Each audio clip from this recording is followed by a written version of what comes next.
наша справа. Помню, но потом.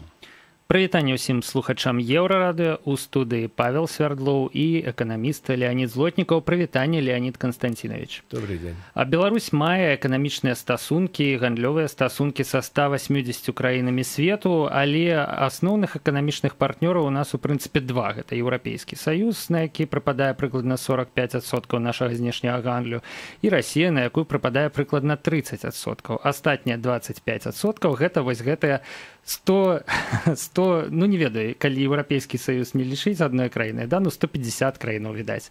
Вось так. І мы актыўна змагаемся за тое, каб пашырыць гэтую геаграфію. Сёння праходзяць у Мінску перамовы з в'етнамцамі, прыехаў прэзідэнт В'етнама да нас. Мы ізноў дэкларуем на словах вялікі у будучыні рост таваразвароту, але вось у мяне адразу ўзнікае такое пытанне. Па-першае, мы гэта шмат ужо разоў бачылі з іншымі краінамі, а па-другое, вось навошта ўсе гэтыя дэкларацыі? Гэта робіцца для эканомікі хутчэй ці для загалоўкаў навінаў больш? Як вы лічыце, Леонид Константинович? Ну и то, и другое. Это естественно.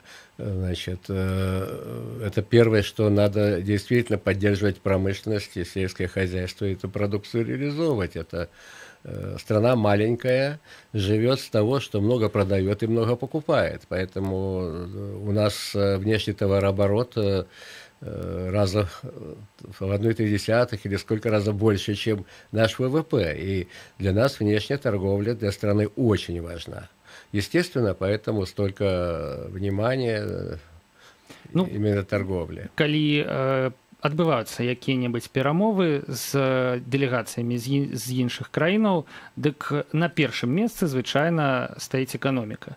І, у прынцыпе, нават калі не на першым, дык абавязкова пішацца, што будуць эканамічныя пытанні абмяркоўвацца. Таму я з вами пагаджуся, але цікава, ці ёсць плён ад гэтых усіх перамоваў, эканамічных форумаў, візітаў на высокім узроўні, так, ці ёсць рэальны рост таваразвароту?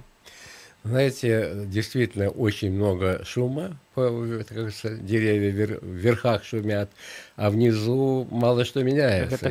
Я вспоминаю еще, значит, с середины 90-х годов вот эти, начало этих поездок и попыток, так сказать, продать белорусский товар. Вот съездил, например, Мясникович в Японию и приехал и в своем интервью сказал, ну теперь у нас товарооборот с Японией увеличится. Он увеличивается до сих пор. Так? А вот что касается Вьетнама, да, о котором шла речь, то это в контексте наших отношений с Юго-Восточной Азией надо рассматривать.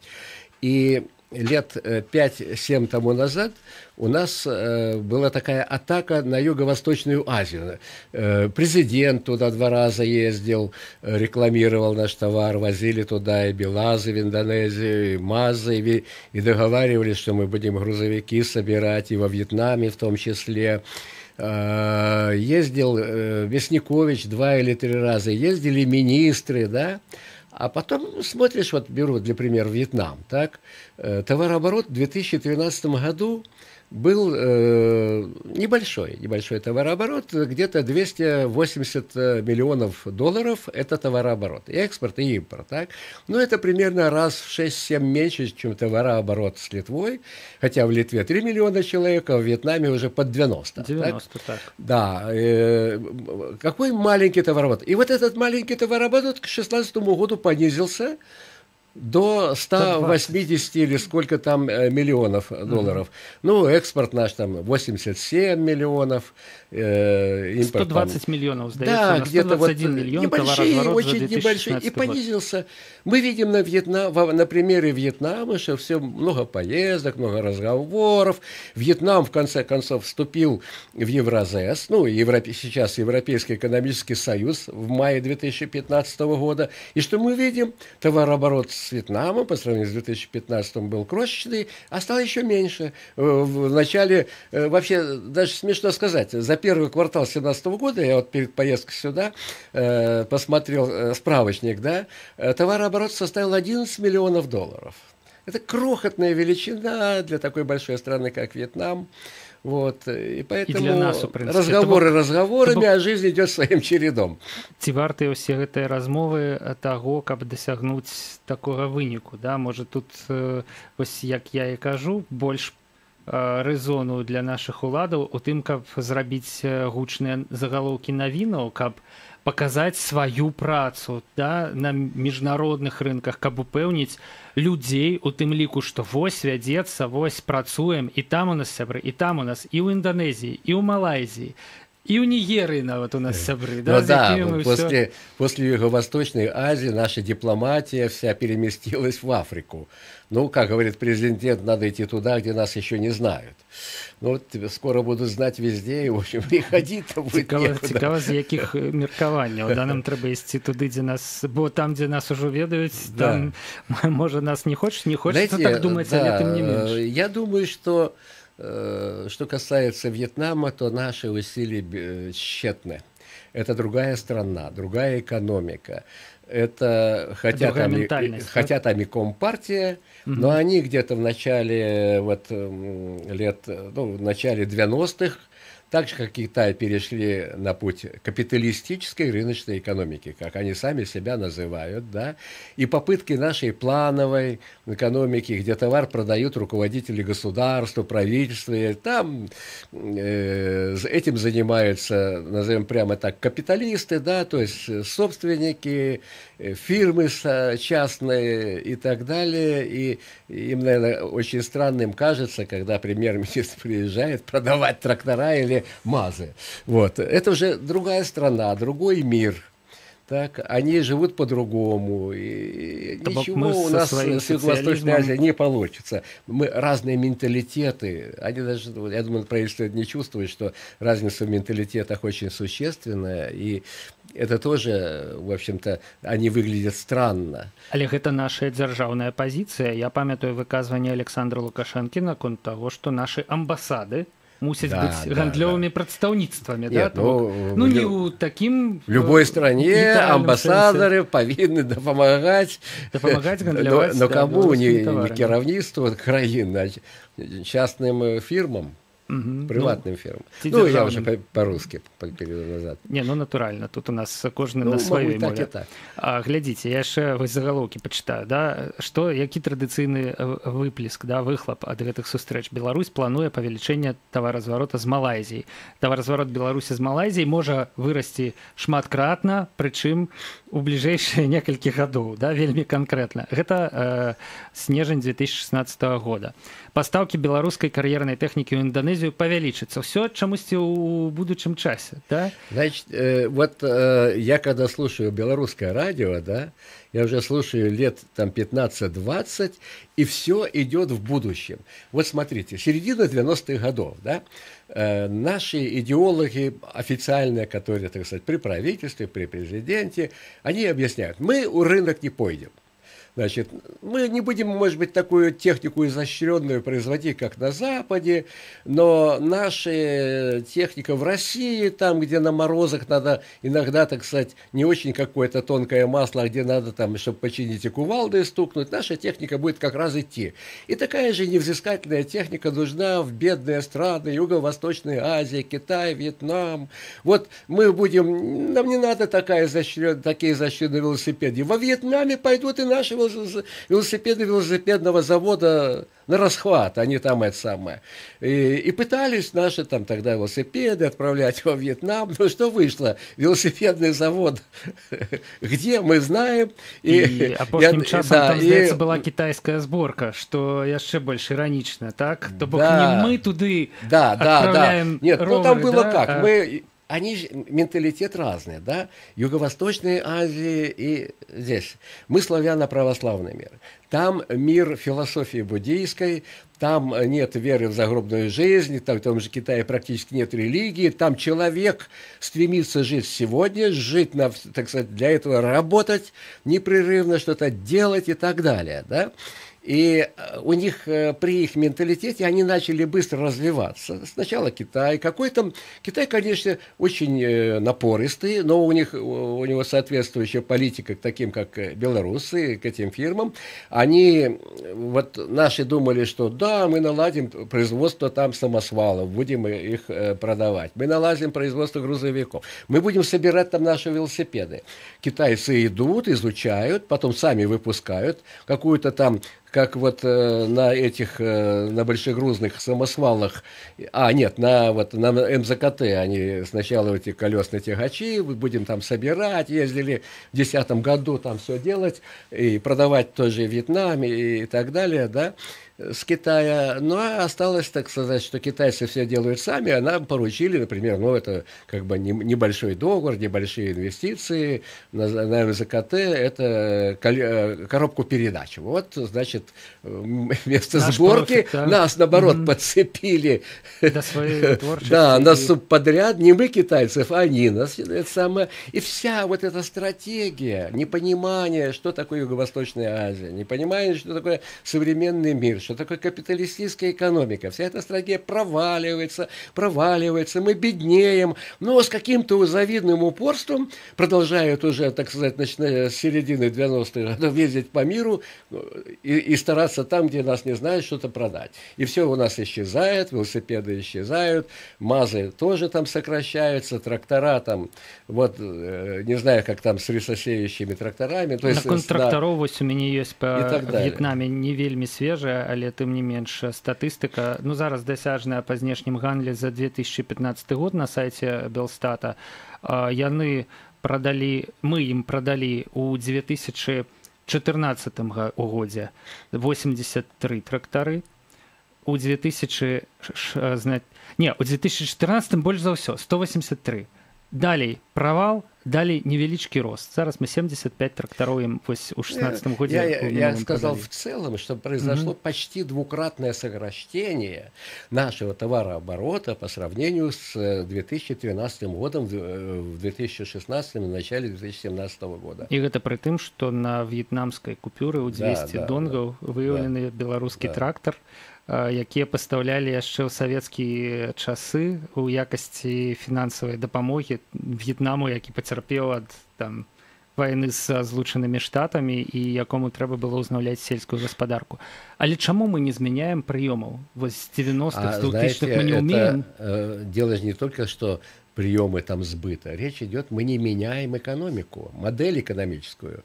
Если во Вьетнаме они, так сказать, коммунистическая партия, так же, как и Компартия Китая, стали на путь развития рыночной экономики, настоящей капиталистической экономики, да, то у нас неизменно все время сохраняется эта модель как бы такой командной экономики при автократическом правлении небольшой группы людей, которые все фактически частному сектору диктуют и пытаются цены регулировать, и что производить решают, и что в будущем, и так далее. То есть наша экономика оказалась очень неэффективной. В этом вся трагедия. Не в том смысле, что там плохо, что лидеры ездят и торгуют, да ничего страшного, так сказать. И лидеров бы там встречали, и такие поездки бы подталкивали, в том числе и внешнетоварный оборот, внешнюю торговлю. Но дело в том, что мы становимся неконкурентоспособными. Ведь что получилось? В начале 90-х, в середине 90-х мы рассуждали, что мы, так сказать, среднюю свою продукцию, среднего качества, среднего уровня технологичности продадим, да? Но мы попали в ловушку среднего уровня дохода. То есть среднюю там текстиль, обувь там и прочее Юго-Восточная Азия делает лучше, чем мы, и выбили нас с мирового рынка именно Юго-Восточная Азия. А с другой стороны, развитые страны, где делают товары высокотехнологичные, компьютеры и прочее, и мы туда тоже не можем сунуться, нам нечего производить, нам нечего предложить. Леонид Константинович, мушу вас перабіць, працягнем праз кароткую паузу, калі ў нашым эфіры прагучаць навіны, гэта абавязкова, так? І музычная пауза, і працягнем нашу размову праз некалькі хвілінаў. І слухачам таксама хочу сказаць, заставайцеся з намі, кароткі перапынак і працяг.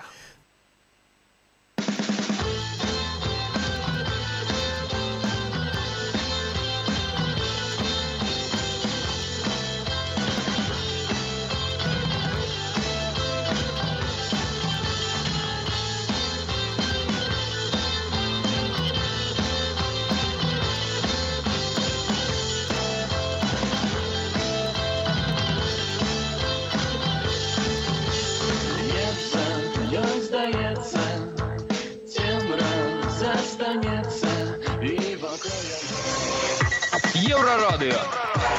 Навіны наша справа. Пры мікрафоне Роман Устінаў каротка пра асноўныя падзеі. Александр Лукашенко хоча пабудаваць ва В'етнаме станцыі метро Мінская і Беларуская. Пра гэта кіраўнік Беларусі заявіў на сустрэчы з прэзідэнтам В'етнама Чай Дан Куангам. Представительство компании «Минск Метропроект» уже открыто и работает в вашей стране. Почему бы нам не спроектировать станции метро Минская в Ханое, Белорусская в Хошимине? Заявіў Александр Лукашенко. Па яго словах, да канца года ва В'етнаме плануецца стварыць сумесную вытворчасць грузавой тэхнікі МАЗ, а ў перспектыве новую вытворчасць гарадскіх аўтобусаў. 30 чэрвеня ў Маскве адбудзецца пасяджэнне вышэйшага дзяржаўнага савета саюзнай дзяржавы. У ім прымуць удзел кіраўнікі Беларусі і Расіі, паведамляе прэс-служба Крамля. Акрамя таго, Александр Лукашенко і Владимир Путин правядуць асобную сустрэчу, на якой абмяркуюць двухбаковыя адносіны ды актуальныя міжнародныя праблемы. Канада вырашыла зняць з Беларусі эканамічныя санкцыі, якія дзейнічалі 11 гадоў. У Міністэрстве замежных спраў Канады тлумачаць, што яны перагледзелі свае пазіцыі з-за таго, што ўлады Беларусі вызначылі палітычных вязняў і правялі мірныя прэзідэнцкія выбары ў кастрычніку мінулага года. Таксама ведамства адзначае пазітыўную ролю Беларусі ў вырашэнні канфлікту ва ўкраіне. Праціўнікі вайсковых парадаў у Мінску збіраюць у інтэрнэце подпісы пад калектыўным зваротам у суд. Яны хочуць судзіцца з прэс-сакратаром Міністэрства абароны палкоўнікам Уладзімірам Макаравым. Як паведамляла Еўрарадыё, на прэс-канферэнцыі 26 чэрвеня прадстаўнік Мінабароны назваў тых, хто выступае супраць параду, ідэйнымі нашчадкамі нацыстаў. Роман Устінаў, служба інфармацыі, Еўрарадыё.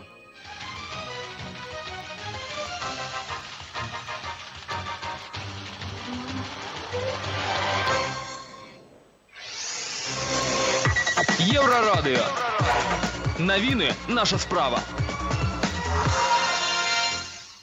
Вяртаемся ў студыю Еўрарадыё. Павел Свярдлоў пры мікрафоне. Наш госць эканаміст Леонид Злотнікаў. Леонид Константинович, ізноў прывітанне. Мы такім гвалтоўным чынам перапынілі папярэднюю частку, так, і спыніліся на тым, што вось пастка сярэдняга ўзроўню дахода, у якую трапіла Беларусь, да? І гэта паўплывала на знешні гандаль. Ну, цікава паслухаць, сапраўды, што гэта такое, бо я думаю, што і нашы слухачы вельмі нечаста сустракаюцца. Основную причину торможения экономического роста Беларуси и России экономисты российские видят, и я в том, как белорусский экономист в том числе, да, они видят, и я, в общем, в этой ловушке среднего уровня дохода. Что получилось? Мы производим так среднетехнологические товары. Самые высокотехнологические там Запад, менее технологичные Юго-Восток, которые нам это, мы и сами потребляем их. У нас зарплата, вот, при этом продолжала расти. Вот мы достигли какого-то уровня там, конкурентоспособности, какой-то там так далее.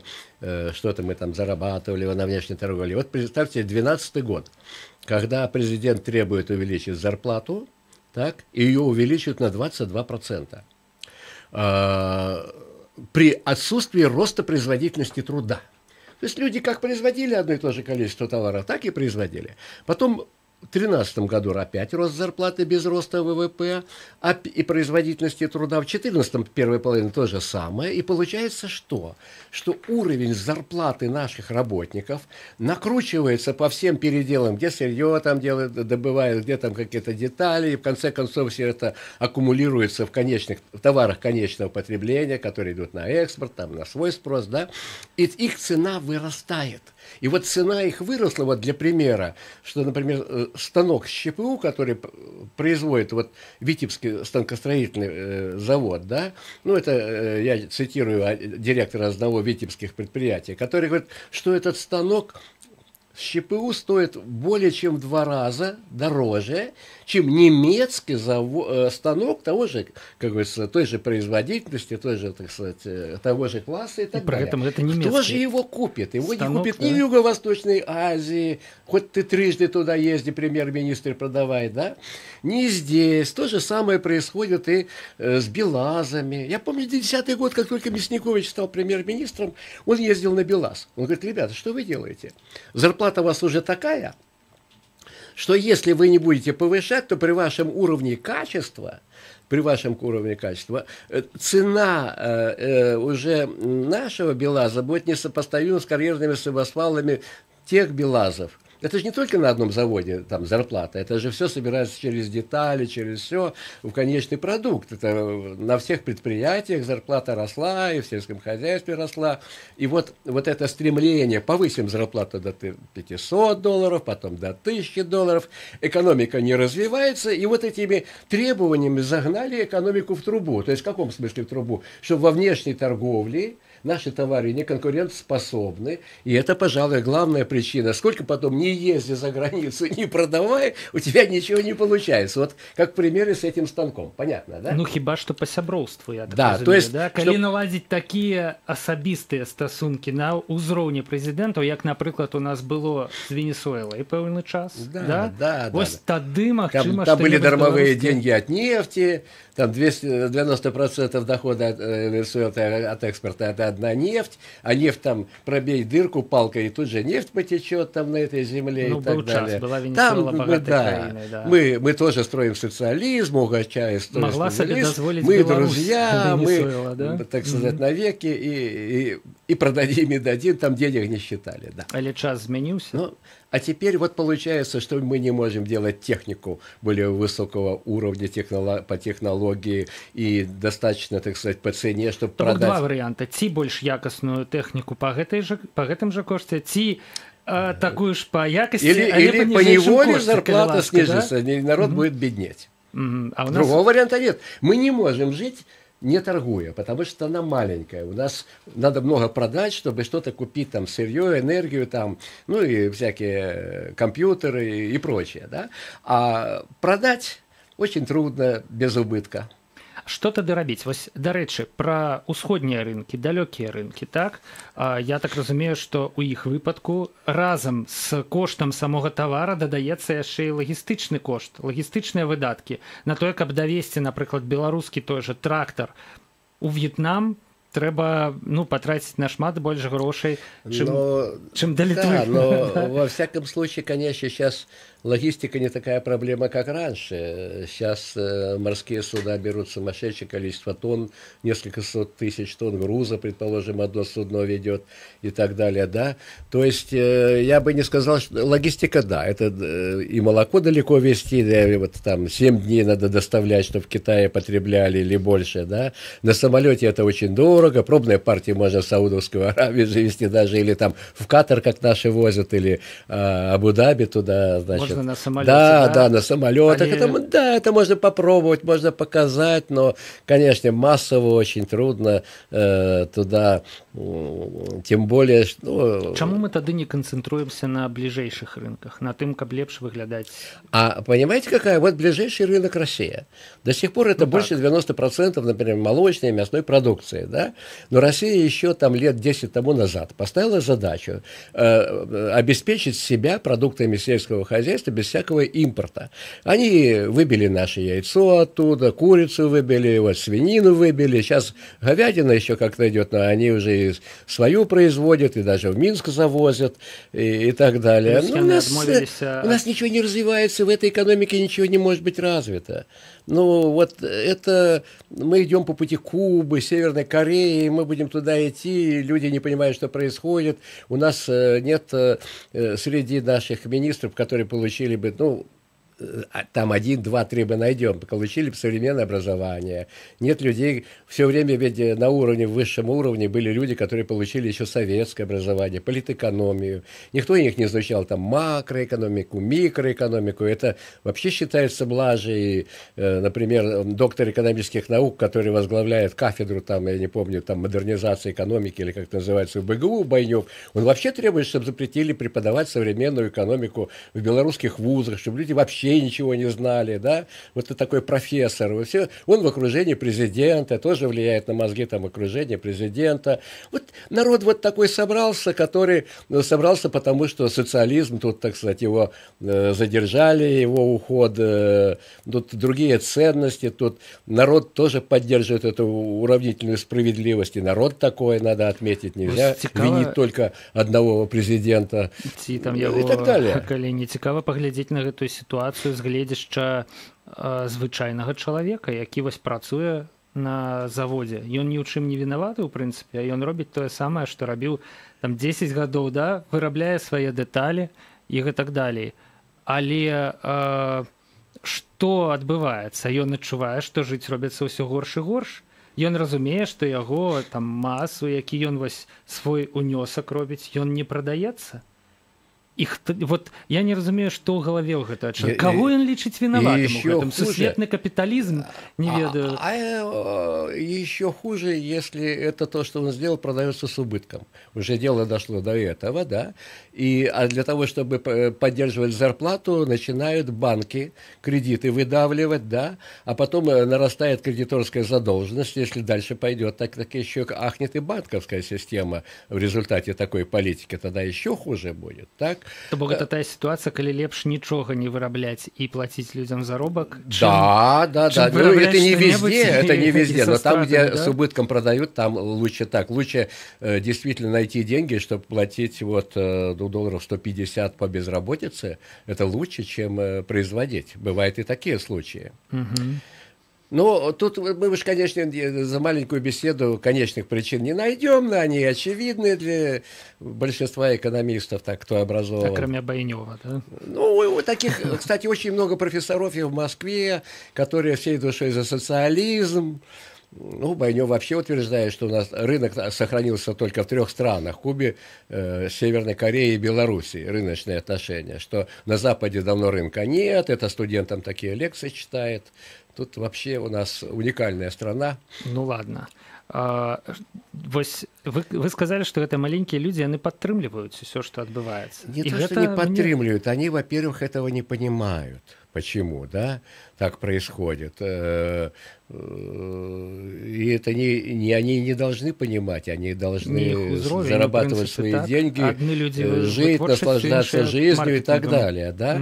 Это проблема элиты белорусской, что элита не готова вот эту провести рыночные реформы. Большинство той элиты, я имею в виду элиту не самые лучшие, нет, не самые лучшие, которые знают, понимают, а элиту, которая, так сказать, занимает важные посты в государстве и значительно влияет на функционирование этого государства. Я имею в виду политическую элиту. Вот эту, да. Вот эта элита, конечно, не та, которая может в стране что-то изменить. Вот и все. Як вы думаеце, чаму яны не лічаць неабходнымі змены? Бо відавочна ж, што некоторые из них считают, что надо менять. И нельзя так считать, но вот на не самом высоком уровне, а на уровне там начальника управления министерств и так далее. И они поездили по всяким школам Евросоюза, они получили некоторую подпитку, образование, там понимание есть. Но тут получилась вот такая ситуация, что самый верх, да, тормозит. Лукашенко сказал: пока я президентом, я буду сторонником плановой экономики. Ну, пожалуйста, мы имеем результат.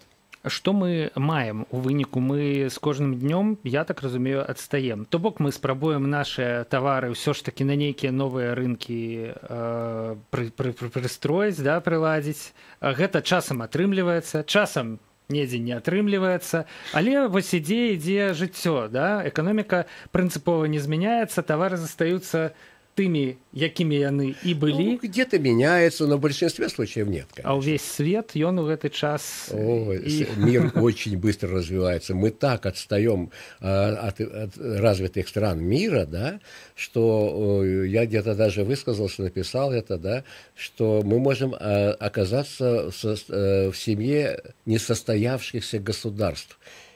уже где-то мы на грани. То есть догнать этот мир. Сейчас резко ускоряются всякие такие социально-экономические процессы, резко в связи с внедрением робототехники, интеллектуальных этих устройств, да. Ну, скажем, всем уже известно, что лет через 15 не нужны будут дальнобойщики, потому что будут роботы водить автомобили, не нужны будут рабочие на разделке рыбы там в Шотландии, не поедешь уже туда, в том числе литовцы или белорусы, потому что это роботы будут делать, да. И известно, что вот, например, вот этот, который Алибаба возглавляет, китайский миллиардер, он говорит, что вот это молодое поколение китайцев уже будет работать в неделю 16 часов, остальное ездить по миру. Не нужны будут наши рабочие силы. А наша техника, ну и подавно робототехника белорусская, какая она там. Мы уж станки с ЧПУ проспали, тем более вся эта, мы производили 60% тех компьютеров, которые потреблялись в СССР, это пропало в первые же годы самостоятельной жизни там, и так далее. Что мы можем наверстать? Мы просто в трагическом положении. Ну, я нават, ведаеце, не ведаю, што сказаць пасля такой, ну, тырады, фактычна прысуд такой беларускай эканоміцы. А што нам рабіць тады? Ну, я думаю, что это все известно, да. Нам нужно открыть свою экономику, включить наши предприятия в этой цепочке всякие. Надо сделать так, чтобы сюда шли капиталы, и не только китайские, а и те же условия и для белорусов, и те же условия для западных инвесторов. Так? Наша еще дешевая относительно рабочая сила, да? Она главный наш козырь, так? И сюда могут пойти инвестиции, но пока такое, видите, сколько лет тут их зовут и как бы копают луночки для дукатов, да, а Бурутина самое не идет, да, вот этот западный капитал. Нам нужен и китайский капитал, пусть идет, но льготы должны быть одинаковые. Не дай бог, если, так сказать, только китайцам льготы, да, это будет совершенно другая страна. Это когда свои никто... Парк Великий Камень. Не, да? Не только парк, они же много чего строят, так? И еще больше, так сказать, собираются строить и приезжать, они приводят своих рабочих, зарабатывают и так далее, да? Но тогда белорусы будут оттеснены, они не будут много зарабатывать. Они, если на сборке китайских, китайцы много не заплатят, так? Нам нужно, чтобы инвесторы конкурировали между собой за рабочую силу в Беларуси. Очень нужно. Так? Нам нужно, чтобы свои инвесторы, свои капиталы вкладывали. Надо, для этого нужно, чтобы здесь был соответствующий, так сказать, климат для инвестиций. Для этого нужна защита частной собственности. А защита частной собственности невозможна, пока существует вертикаль власти. И пошло, и поехало. Очень много изменений. Все это известно. И нельзя сказать, что нет в Беларуси людей, которые не знают, это я хоть сяду вам часами буду рассказывать, что надо делать, и таких людей, в общем-то, найдется достаточно много, чтобы эти реформы осуществлять. Але замест реформ мы все спрабуем продать у В'етнам наш белорусский трактор, які, на жаль, во Вьетнаме, магчыма, уже и вместо этого попытки сохранить систему любыми средствами, отдавшись китайцам или продавая там в Африку. У студыі Еўрарадыё быў эканаміст Леонид Злотнікаў. Дзякуй вам, Леонид Константинович, за гэтую размову. Да пабачэння. Да пабачэння. Мы абмяркоўвалі спробы беларусаў асвойваць внешнія рынкі, в'язджаць на них на беларускіх трактарах і на белазах. Спробы часам удалыя, часам не, але гэта бадай што адзінае, што могуць зараз нашыя чыноўнікі. Павел Свердлоў быў пры мікрафоне. На гэтым завяршаем наш эфір. Да пабачэння.